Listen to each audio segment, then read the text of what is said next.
Bonjour les gars, on se retrouve dans cette nouvelle vidéo pour parler du match qui a opposé le Real Oviedo face au Real Madrid. Un match qui s'est soldé par un score de 1 but à 3 en faveur des Barcelonais.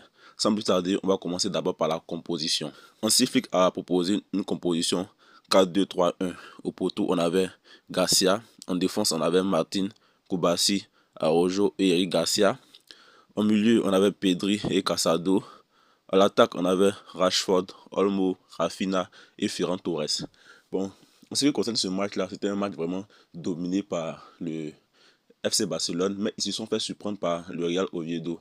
Un but qui est subvenu suite à une erreur de Garcia, dont on va en parler dans le cours de la vidéo. Mais d'abord, on va essayer de voir d'abord les statistiques de la première mi-temps. En première mi-temps, FC Barcelone a eu 78% de possession de balle contre 22% de possession de balle pour Oviedo. On a eu 11 tirs de la part des Barcelonais contre 4 tirs pour Oviedo. 3 tirs cadrés pour les Barcelonais, un tir cadré pour Oviedo. Voilà. Il y a eu une occasion de but Oviedo là. Et après, il y a eu une grosse occasion manquée de but. Donc ils ont raté une occasion. Mais il faut rappeler aussi que la première mi-temps déjà ça faisait 1 but à 0. 1 but à 0. Ensuite, à la deuxième mi-temps, là c'était la catastrophe. Le FC Barcelone a confisqué la balle. 81% de possession de balle. 81% de possession de balle. Contre 19% de possession de balle. On a eu 11 tirs pour le FC Barcelone. 11 tirs, il y a eu 7 cadrés. Ensuite, Oviedo a eu 3 tirs, donc 2 cadrés. Voilà. Ils ont eu 2 grosses occasions manquées aussi. Oviedo, ils ont raté vraiment des grosses occasions. Et le FC Barcelone a eu 0 occasion manquée. C'est-à-dire qu'ils ont presque combattu toutes les grosses occasions. Voilà, ils ont eu 2 occasions de but et je pense qu'ils ont marqué ça. Voilà, donc c'est un peu ça. Après ça, maintenant, on va essayer de voir un peu, parler un peu des côtés positifs et des côtés négatifs de ce match, comme d'habitude. Le premier côté positif de ce match, c'est que le FC Barcelone a gagné. Voilà, c'est ça, c'est le premier côté positif. Le premier côté positif, on a gagné à l'extérieur en plus. Si c'est gagné, bon, c'est normal de gagner, mais à l'extérieur, ils ont marqué 3 buts.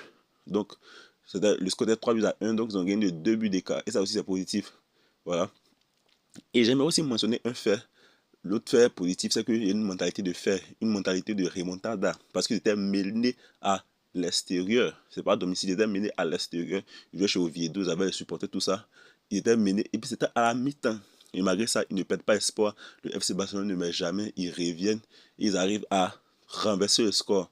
3 buts à 1. Je lui dis bien 3 buts à 1. Bon, je résume un peu le match.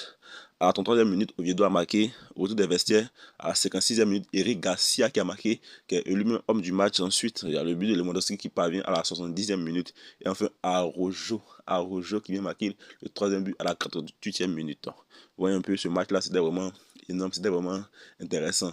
D'abord, on va commencer maintenant pour parler des joueurs qui m'ont beaucoup impressionné. J'ai commencé par Frankie de Jong. Frankie de Jong qui, pour moi, a été bien dans ce match, a été correct. Voilà. C'est vrai que souvent il est un peu nonchalant, mais il ne perd pas les balles comme ça. Et moi, c'est ce qui me plaît chez lui.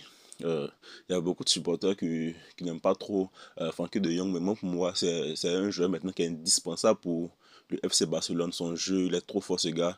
Il maîtrise la maîtrise de la balle, il me plaît beaucoup. Son jeu était vraiment important pour le FC Barcelone aujourd'hui. Donc je disais comme ça que je préfère Frankie de Jong à Casado, parce que Casado, c'est vrai, il est un peu fort quand même, mais il est un peu trop agité, il n'est pas posé en fait, il est un peu embrouillé. Et moi je préfère Frankie de Jong. Frankie de Jong, c'est vrai, il est nonchalant, mais il a la maîtrise en fait, il ne perd pas trop les balles, et ça c'est bon. Ensuite il y a aussi le Robert Lewandowski qui que je critique beaucoup pour moi parce qu'il n'apporte pas trop quand il est fermé. Mais aujourd'hui, il a marqué, il est rentré, il a marqué. Moi, pour moi, bon, il était chirurgical aujourd'hui. Donc, il faut respecter ce que fait Lewandowski. Lewandowski, j'ai beaucoup critiqué Lewandowski, mais aujourd'hui, il a un peu fermé ma bouche en quelque sorte. Voilà, il a marqué un but, que demander de plus. Et puis en plus, c'était le deuxième but, si je ne me trompe pas. Donc, vraiment, un bon but. Ensuite, il y a Eric Garcia. Eric Garcia, qui est d'ailleurs l'homme du match. Et c'est amplement mérité. Au FC Barcelone, tout le monde prend le titre d'homme du match. Que ce soit le gardien, la défense, l'attaque.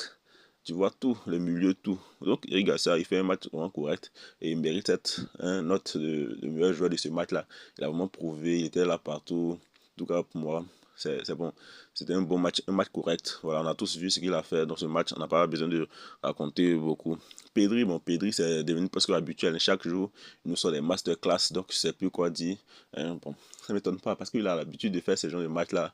J'ai plus rien à dire en fait. Il a la maîtrise des balles, il maîtrise son sujet, il maîtrise son poste. C'est son poste en fait. Voilà, Pedri, c'est son poste. Il mérite tous les superlatifs.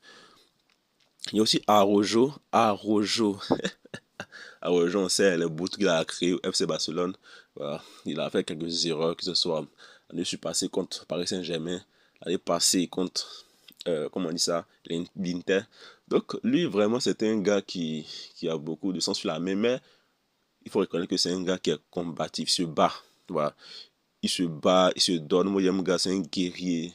Voilà, même s'il fait des erreurs, même si souvent il nous les nerfs, reconnaissant que c'est un guerrier. Et ce but qu'il marque là, c'est amplement mérité. Parce qu'il méritait de marquer ce but là. C'est un gars qui est très fort. Très très fort. Et moi, j'ai kiffé son match aujourd'hui. Il s'est donné, c'est un guerrier, comme je l'ai dit, il se bat. Moi, j'aime ces joueurs de joueurs qui se battent. Même si tu n'es pas assez fort, il faut te battre, il faut te donner. Ou même quand tu n'es pas fort, il faut avoir une autre chose qui permet de pallier un peu tes déficits là. Et lui, il a prouvé ça aujourd'hui. En ce qui concerne les côtés négatifs, il y a Daniel Mo. Daniel Mo, vraiment, bon, souvent il fait des bons matchs, souvent aussi il n'est pas trop convaincant. C'est-à-dire qu'il n'est pas constant en fait. Il n'est pas constant, Daniel Mo. Il n'est pas, comme on le dit, constant. Il n'arrive pas à maintenir sa forme. Voilà, donc c'est un peu difficile aussi de compter sur lui parce que tu peux compter sur lui et ce jour que tu compteras sur lui là, il ne sera pas en forme, tu vois. Donc Daniel Mo aussi, c'est un peu le côté, voilà, c'est un peu comment on dit ça, la faille un peu négative de ce match. Ensuite, l'erreur de Garcia. Bon, tout le monde fait des erreurs. Hein. On sait que Garcia, c'est un grand gardien. Et aujourd'hui, comme il fait une erreur, on ne va pas trop parler. On va essayer de le laisser. Voilà. Et essayer de lui donner la confiance. Parce que quand un joueur fait des erreurs qu'on parle trop, ça commence à le démotiver, il commence à perdre la confiance. Donc on va laisser faire les choses. On espère que il pourra s'en sortir.